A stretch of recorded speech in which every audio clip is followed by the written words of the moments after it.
where r goes from the center out to the ball, times the height, times the thickness of the shell. And our thickness is a little bit, whatever the thickness of the wall of the shell is. And that's going to be what the radius is, right, whatever the respective thickness. So if it's in respect to the x, the radius is going to be x. As long as your axis of rotation is one of the main axes. If the main axis is something like, for example, x equals 5, then your radius is different. But if you're rotating around the y-axis or something like that, then if your thickness is dx, then your radius will be x. And dy, y. Okay. And so once you have your volume of one shell, then you can add up all those volumes. You do your integral. You start with your smallest value and go up to your largest value, and then you can integrate. Are there any questions on the practice problems out of section 7.3? Number 13. Number 13.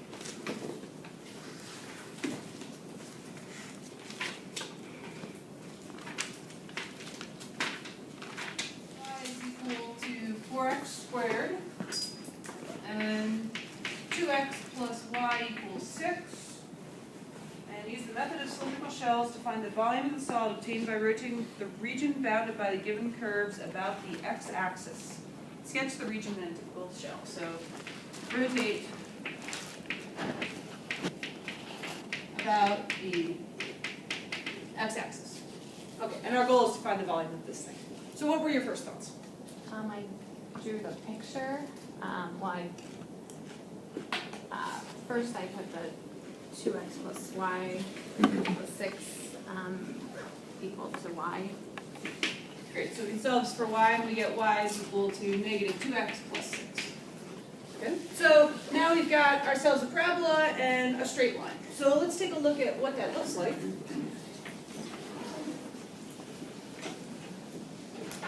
So y equals 4x squared is going to look like a parabola stretched maybe slightly differently, because this is our y equals 4x squared.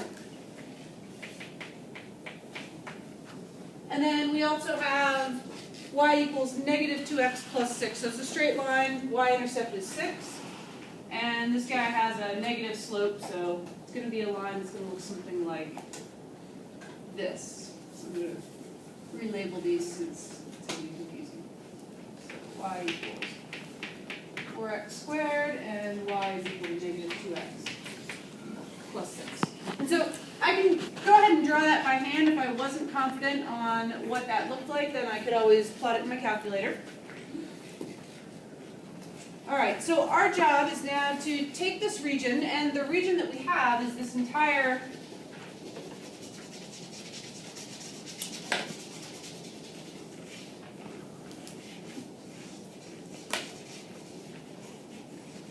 funky looking piece like that.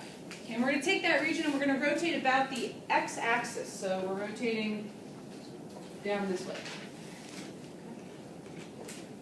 All right, so, and they specifically say to use shells to find the volume.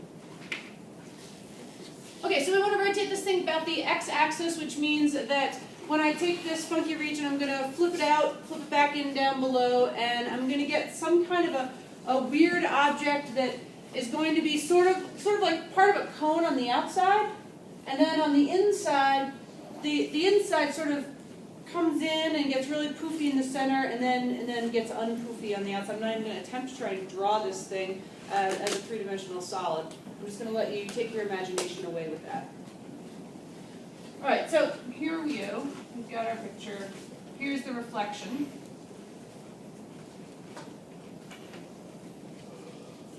And there it is. Okay, so when we create our shells, remember that this guy is flipping out of the board, popping back into the board, and swinging around the back. And so one shell might look something like this. So if I'm going to be doing shells, then what I need to think about is rectangles that are parallel to the axis of rotation, as opposed to perpendicular when we're talking about washers or discs. This guy is going to come out of the board, it's going to pop back into the board, and create a mirror image down below. And so here is one of our shells. Are there any questions on imagining that shell?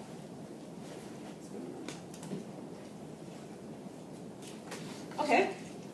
So now I look at this shell, and one thing that I'm imagining is a bunch of nested shells, and so the innermost shell is very skinny, and it's way down here. And then we continue to go outward and outward and outward and outward and outward until we have a very, very short shell that's very wide out here on the outside.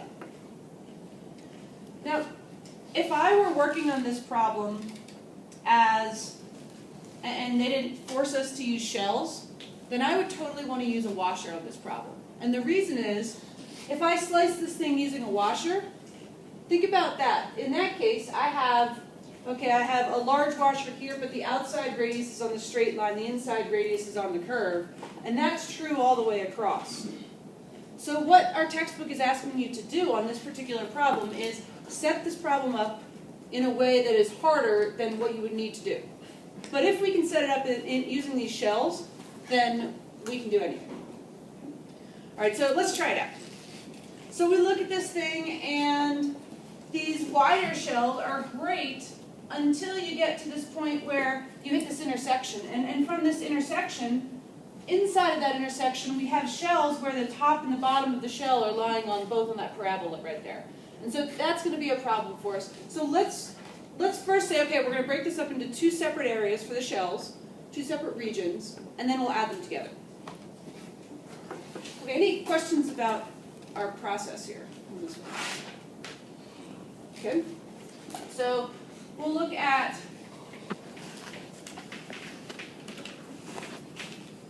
region A, and so region A is going to be, here's my mini picture.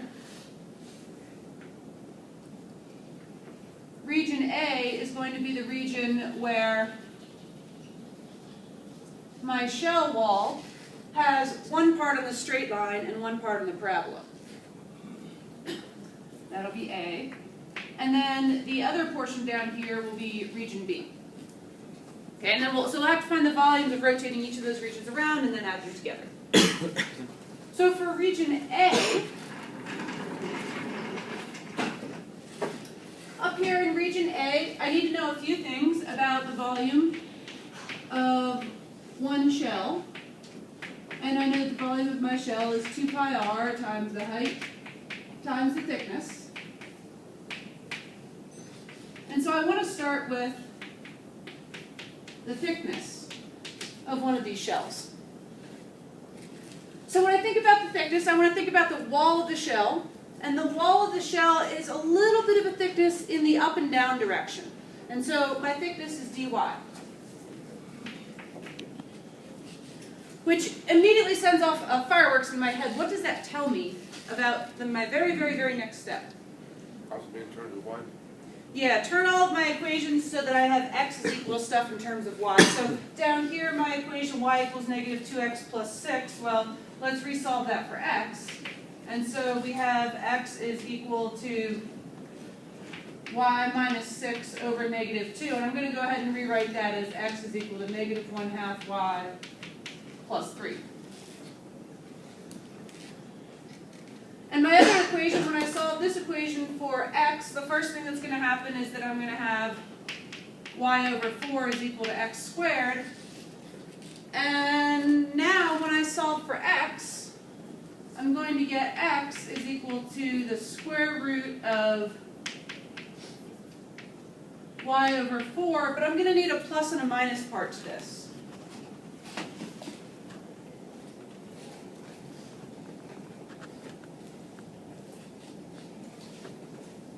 All right, so now that I've got this plus and minus part, what that tells me is that this parabola right here is going to be split up into two pieces. I'm going to have the positive part,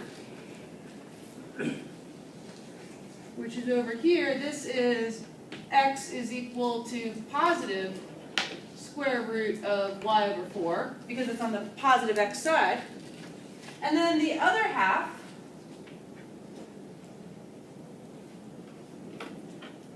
this is going to be x is equal to negative square root of y over 4.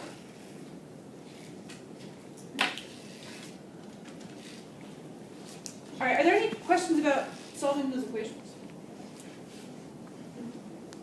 Okay, so back to our shell for region A, that's this top part up here. Our thickness is dy. Let's talk about our height next. And here we're looking at a shell that's sideways, so height is going to be a sideways measurement. And when I'm thinking about sideways, I'm thinking top is larger x values and bottom is smaller and more negative x values. So top is really to the right. So our height of this wall here is going to be our top curve minus our bottom curve. So in this case, our top curve is a straight line.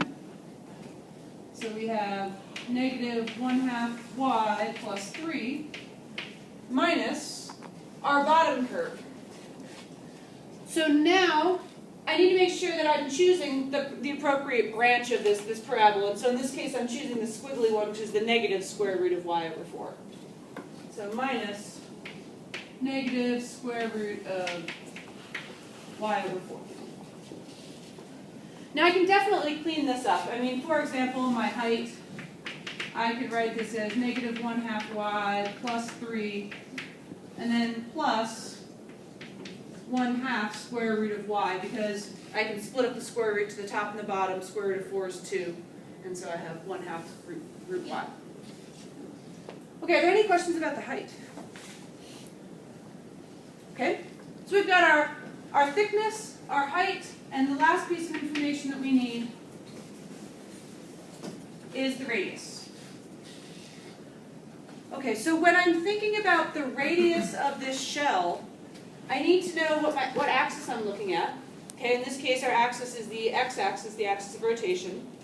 And I'm looking at the distance from the x-axis up to the wall of the shell. Now, that wall is always a value that depends on whatever the y value is right at the point where the wall is created. And so the distance from the axis of rotation, the x-axis, up to our wall is going to be a distance of y.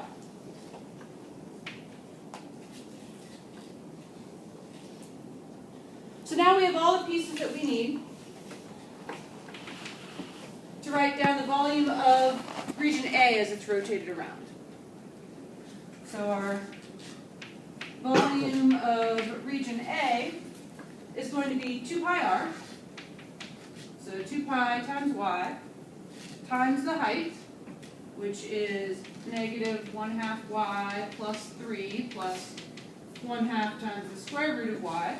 So 2 pi r times the height times the thickness, which is dy. And we're going to add up all of these shells. Now, what I need to do is I need to figure out, okay, where do these shells start and stop? And as I'm figuring out where these shells start and stop, I can look at this ghost region down here, but I really, really, really want to focus on the actual honest and true region that we're looking at. So our first wall will start right here at this intersection point. So as for our height, Yes. we only used the negative square root of y over 4, so didn't we go to section this off into 4 different sections? Because we only went to where x equals 0. So I'm thinking of going from, so we go from, so this very inside one here, right in here, Yeah. is going to be, our bottom will be still on the squiggly side here on the negative root y over 4. The top is still on the straight line. Eventually, we'll be using this part over here once we get down below. Does that make sense? Yeah. Okay, other questions so far? We still need bounds on this volume for our region A. Okay, so now in terms of figuring out the bounds on this thing, well, the two y values that we need are, we need the y value where the two curves cross over here, and then we want to add, and our very last one will be where those two curves intersect up above, which means that we need to do some algebra. So to find our intersection points,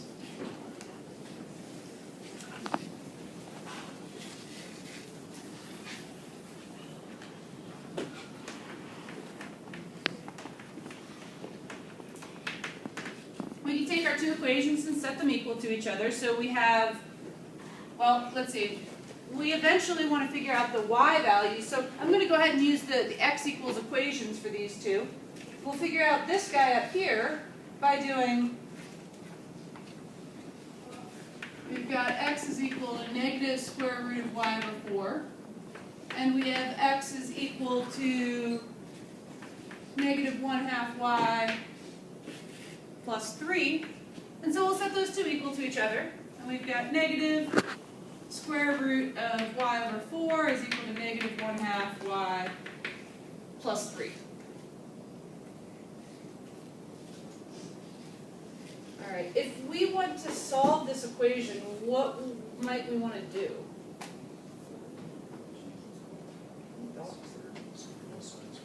Yeah, dealing with square roots in an equation is kind of a bummer. So let's go ahead and square both sides. And so on the left side we'll have y over 4. And on the right side we'll have negative 1/2 y plus 3 quantities squared. Which means, Would you drop negative on the left side? so when I squared this, it canceled the negative.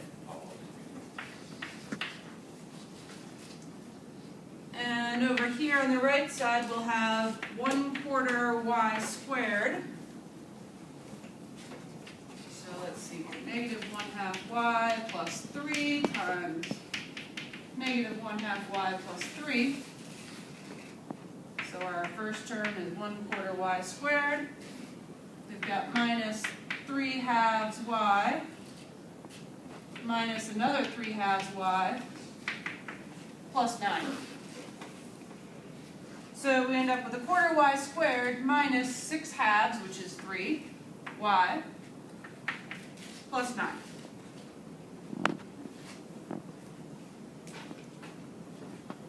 All right. Aaron, you've picked a good one to look at. If we can do this one, we can do any shell problem in the world.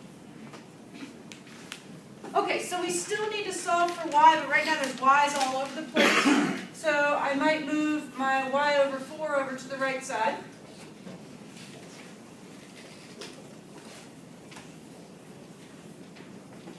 So we've got 0 is equal to 1/4 y squared minus, okay, this is 1/4 y, and so I'm going to do negative 3y plus negative 1/4 y is going to give me minus 13/4 y plus 9. Do I have a second on that fraction calculation there? That works. Okay. At least a second. Any thirds? Yeah. Okay, great. Okay. You guys aren't giving me much confidence right now. Okay. Still want to solve for y. What would make this easier to factor? I've got a 1/4. Yeah, if we got rid of that 1/4, this would be an awful lot easier to factor. So let's multiply both sides of the equation by 4. And so we've got 0 is equal to y squared minus 13y. And then plus 9 times 4 is 32. No, that's not right. 36, thank you. Okay. All right, so still trying to factor this thing. Anybody have a suggestion on a way to factor? Yeah, plus and minus. Okay, well, let's see here. We know we're going to have, both of them are going to be minus signs. 9. That works well. All right, so 9 and 4, and then we've got our y's in the front. So we've got y minus 9, y minus 4. All right, so now we know that either y is equal to 9 or y is equal to 4. So we just had an awful lot of algebra to come up with these two numbers right here. Y equals 9 and y equals 4. Any questions about that? I understand all the algebra part, but what I'm a little bit confused about is if you're stacking it up, why wouldn't you start at y equals 0? Why is it y equals 4? That's a good question. So we still will need to do the volume of this inside part. So let's pretend for a second that we only were rotating this region around. Okay. In that case, then our insidemost shell is actually right here at y equals 4, and we have a hollow section. We're just doing the volume of A right now. We're still just doing A. Okay, Yeah. so I was like, wait a minute. Yeah, we still have to set up the volume for B, but right now this is strictly for A. Okay, thanks. Okay, so we've got 4, we've got 9, and so we're starting here at y equals 4 because we're strictly working with this region A, the triangular region up here, up to y equals 9. All right, any other questions about setting up that volume just for A? Okay, so we've done a lot of work at this point. I think region B will be a little bit easier. So I'm going to keep that picture up here and I'll erase our algebra over here of our intersection points. By the way, on your calculator, if you graphed these two, the parabola and the line on your calculator and did the intersection points there, your calculator would give you the x values, and then it would also give you the y values as well. So you could also do that algebra with the assistance of your calculator. Okay, so region B. So we're looking for the volume of a shell, which is 2 pi r times the height times the thickness. So we'll start with our thickness. And now we're looking at shells that live on this inside portion here. Okay, so I'm going to maybe draw a new sketch here just because that one is looking awful. And so here we've got, this is our whole region, but we are strictly interested in rotating this bottom portion about the x-axis. And so a typical shell would have a horizontal strip that is rotated around.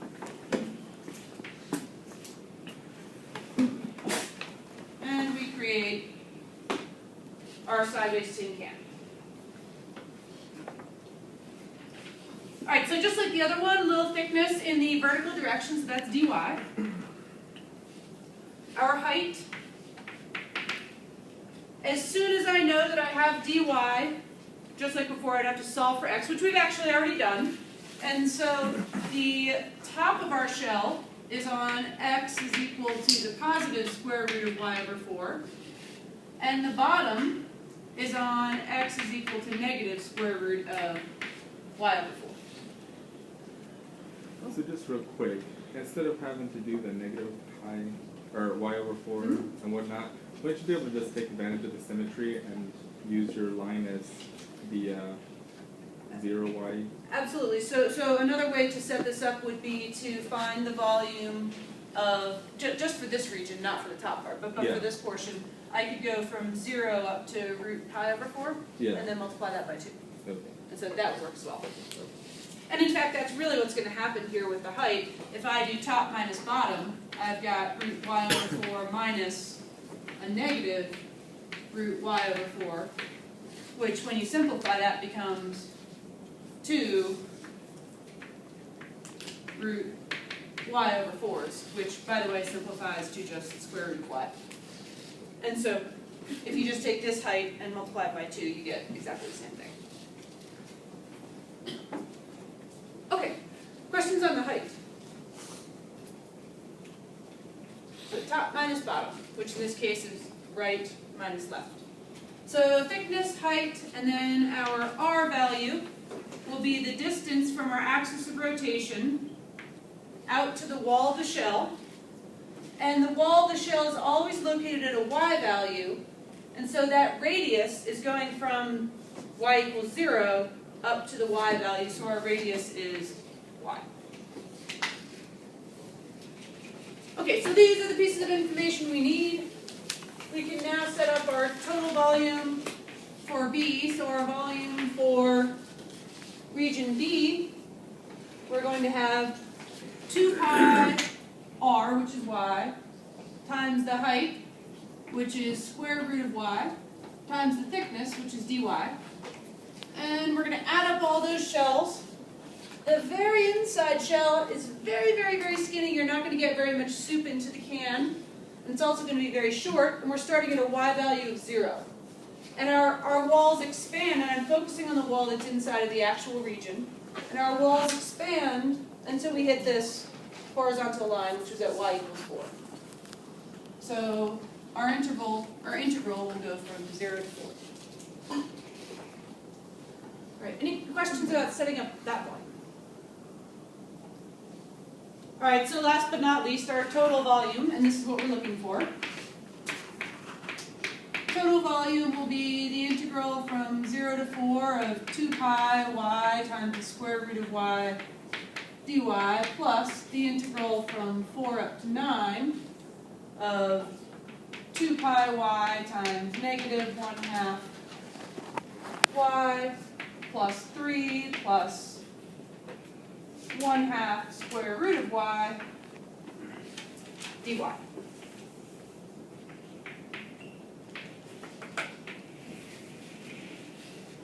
And this would be the setup.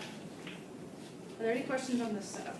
Didn't you have to square the radius? What's that? Didn't you have to square the radius? So be careful when we're talking about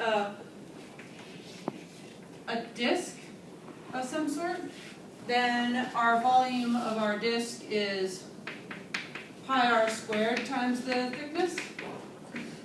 But in this case, because our shells are hollow, we're not talking about an area here being pi r squared times the height of the thickness. So it really is 2 pi r times the height times the thickness.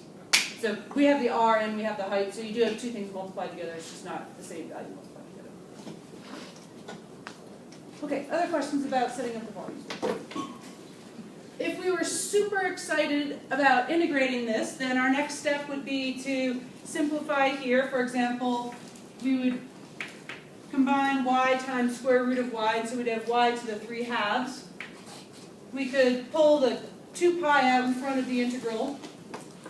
Over here, we'd multiply the y through, and we'd pull the 2 pi out in front. So those would be the steps we'd have to take if we were going to continue to integrate by hand. But I think we're going to stop here on this example. Aaron, does that answer your question? Great. I want to encourage you to also consider setting up the volume if you sliced using washers rather than shells, and work on setting up the integral that way, and compare the ease with which it works. Okay, so I will stop there for now. If there are more questions on volumes, I'll ask again on point 5, which is physics and engineering applications.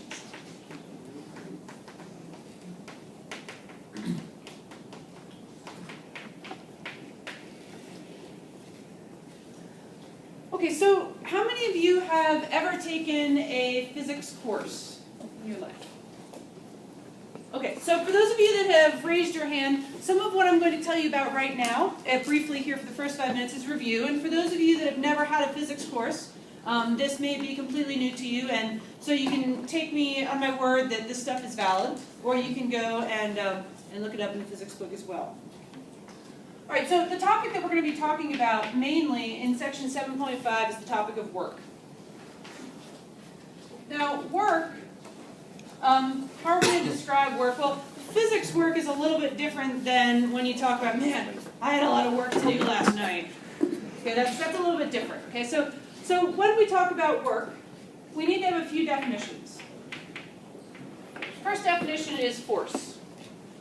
And force is a push or a pull on an object.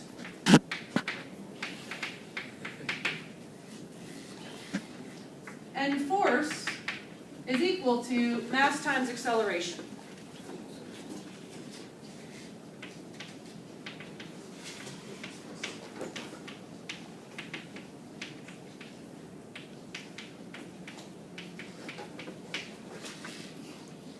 If this is a new equation to you, force is equal to mass times acceleration, that's one that you want to remember and memorize. Okay, so units on force. How do we create units on force? Well, when I think about force, since force is defined to be mass times acceleration,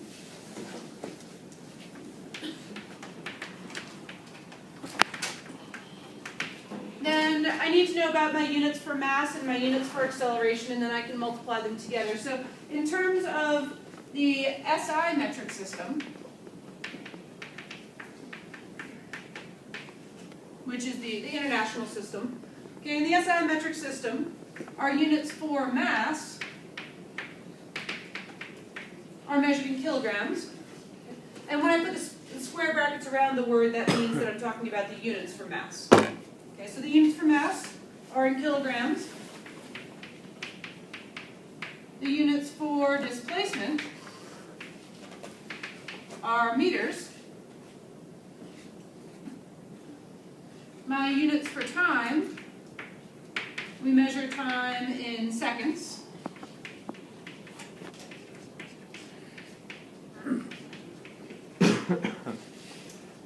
And so then our units for force, well, if force is mass times acceleration, well, mass is in kilograms, and acceleration is meters per second squared, so kilograms times meters per second squared. And that's given a name called a Newton.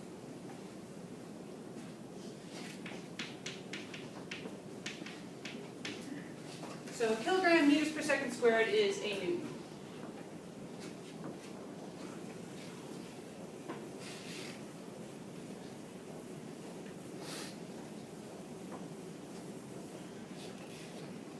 Okay, so these are our units for force is a Newton, and our formula for force is mass times acceleration. And something to think about here, if the object that is being moved has a constant mass, and acceleration is constant. For example, if we have a free body, which means it's just the only force acting on the only thing that we're worried about is gravity, then our acceleration is constant. And so if your mass and your acceleration is constant, then your force is going to be constant.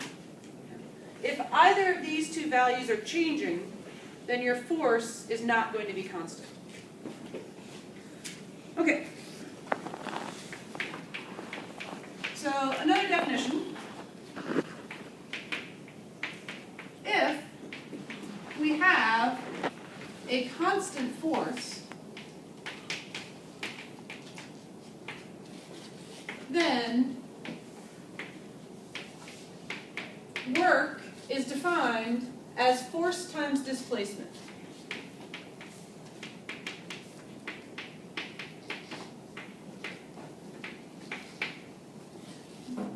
And so work is equal to F times D.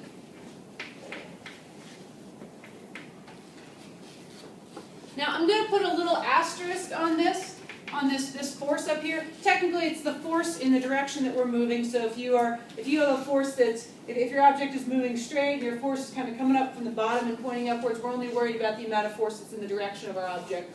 And those sorts of things are going to come in Calc 3. So here, though, we're just talking about work as force in the direction that the object is moving times the displacement. Now, units for work.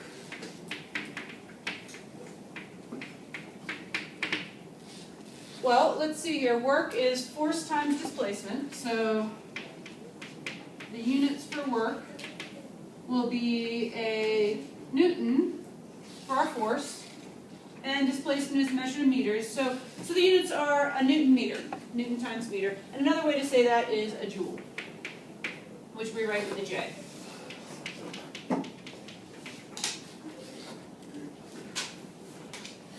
Okay, so this was our 5 to 6 minute physics lesson. Are there any questions about definition of work or force?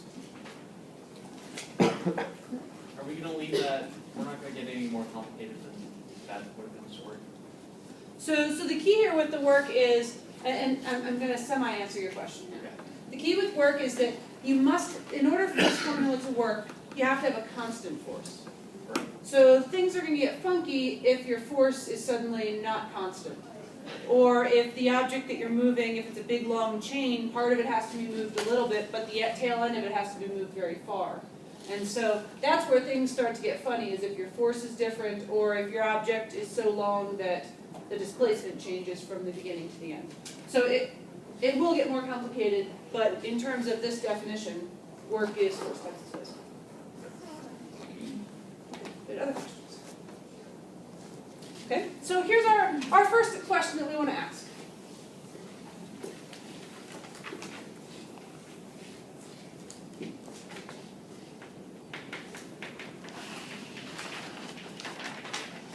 How much work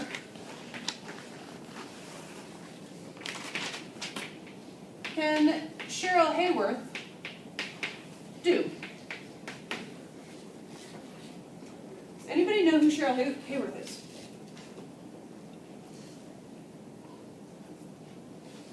Okay, well that's the first thing we need to answer is who the heck is Cheryl Hayworth? Alright, so Cheryl Hayworth is an Olympic weightlifter. Okay, and she won the bronze medal in 2000. So, bronze medal winner in the 2000 Olympics for women's weightlifting. And here's what she did. She lifts, or she lifted in that particular event, she lifted 145.5 kilograms, 2 meters off the floor. Okay. And so this was in the, for those of you that are interested in weightlifting, this is in the clean and jerk. Alright, so she lifted 145.5 kilograms, 2 meters off of the floor. Now, just for those of you that are interested, on Earth, 145.5 kilograms, well, let's see here, there's approximately 2.2 pounds per kilogram.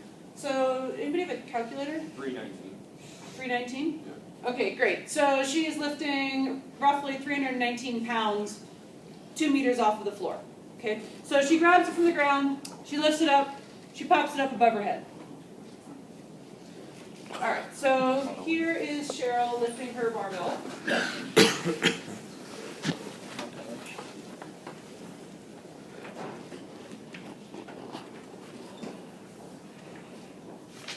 And she has lifted this barbell up above her head. And she's very happy because she's just earned her bronze medal. And that barbell is being lifted 2 meters off of the floor.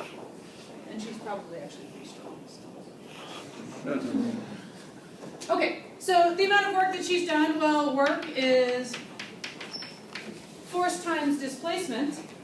Well, we're not given an actual force, but we are given a mass, and so I can look at force, and I know that force is mass times acceleration. Yeah, and assuming rightly so that the Olympics are happening on Earth, the acceleration that we're talking about, the only acceleration we're dealing with is gravity. And so our acceleration is gravity, which is 9.8 meters per second squared.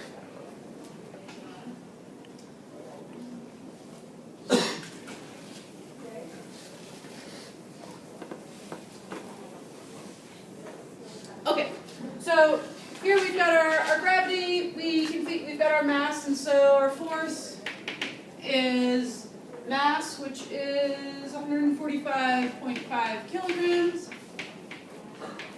times acceleration, which is 9.8 meters per second squared. And what do we get if we crunch those two numbers?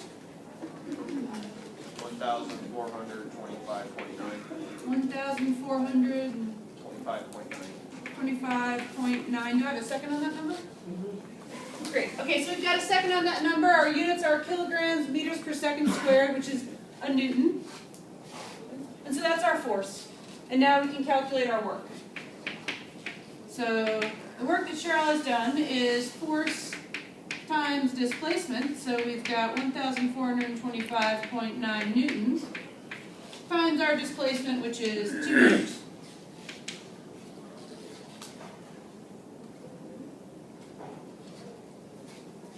So if we crunch these numbers, what do we end up with? 2851.8. 2851.8. Do I have a second on that number? Second. Great. And a third. Okay, so and then our units are Newton meters, which become a joule. And so the amount of work that Cheryl has done is 2,851.8 joules. All right, are there any questions about that?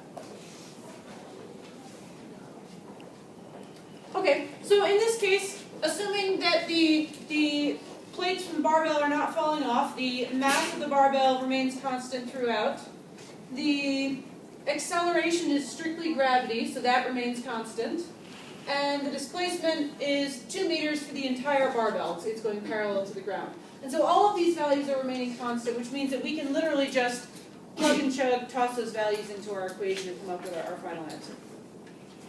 So what we'll be talking about for the rest of this section is places where force or possibly displacement are not constant. And that's where calculus comes in, because in calculus we deal with things that are not constant. Instead of looking at horizontal lines, we look at wavy curves. Instead of looking at a solid object where we know the volume, we can break it up into little pieces where we can find those smaller volumes and then add them all up. Okay, so in terms of this example right here, how do we start talking about calculus? How do we start talking about integrals? Well, take a look at this. We can interpret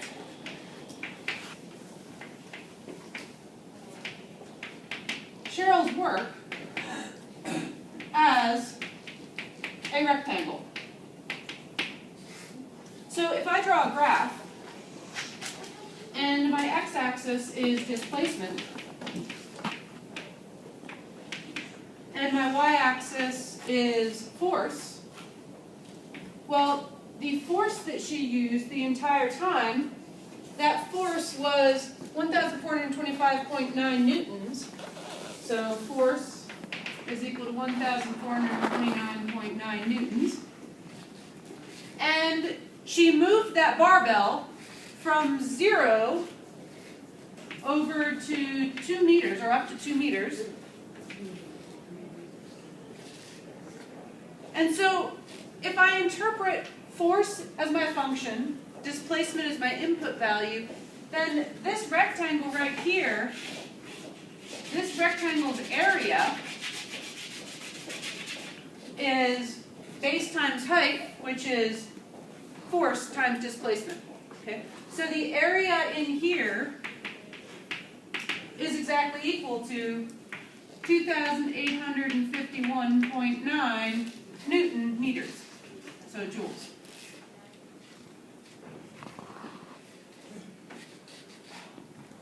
Isn't time important? Like the amount of time it takes for weight to be displaced is, like for example, to move it 2 meters quickly, you need a greater force than to move it just 2 meters slowly. That's a good question. So in the basic problem, we're assuming strictly just a simple idea of lift, and there's no real time issue going on. Good. Okay, other question.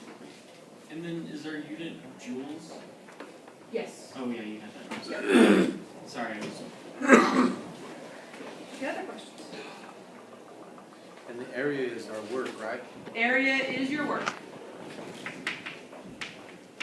And so this leads into, okay, maybe we can talk about integrals. Integrals are talking about an area under a curve, and we've just reinterpreted work as area under a force function. So maybe life isn't so bad. Okay? Suddenly we're talking calculus. Now, the thing is about calculus is that when you're talking about a constant force, this is great, but if your force is not constant, so when force is not constant, like for example, if I have displacement down here and my force function looks like this, so not a constant function, then I cannot talk about work being force times displacement because my force is not the same throughout the motion of the object. And so what I'm going to have to do is, let's say that I want to move an object from point A to point B. In order to do that, if I want to figure out the work to be done, what I need to do is I need to move the object a little bit and say, okay, the force is constant over this little interval, and I can calculate the work right in there. And then I can move over and say, okay, the work to move the object a little bit farther, well, let's pretend like our force is constant. And so we'll calculate the work to move it this little distance, and we'll do the same thing all the way across. And so what's going to happen is that in order to calculate work when our force is not constant, what we'll be doing is breaking up into little segments along the bottom, pretending that force is constant over that interval, calculate the work there, do the same in the next little interval, do the same in the next little interval, calculate the work for the next little interval, and the next one, and the next one, and then we'll add them all up. Which is Riemann sum. It's a Riemann sum, and if we let the number of intervals go to infinity, or the size of the intervals go to 0, we end up with an integral. So it starts out as a Riemann sum. As we take a limit as n goes to infinity, we end up with an integral. And so in the end, work is going to be the integral of force times displacement, but that displacement is going to be a little itty bitty displacement times the force for that little bit of motion. Okay? And so we're going to make this much more specific in our specific examples. Okay? So what we're going to see starting on Wednesday is, okay, what happens? How do we describe a little bit of force times displacement over a little interval? And we're going to need to break that down into little pieces. How do you get the graph of force? How do you get the graph of force? That's a really good question, and the answer is going to depend on the problem that we're looking at. For example, the first example we'll look at on Wednesday is work to stretch a spring. And so springs have a particular function, which force is k times x, where k is a spring constant. So there, we have, from physics, we have a formula for force. So you use those formulas for force to get what you want. So in that example,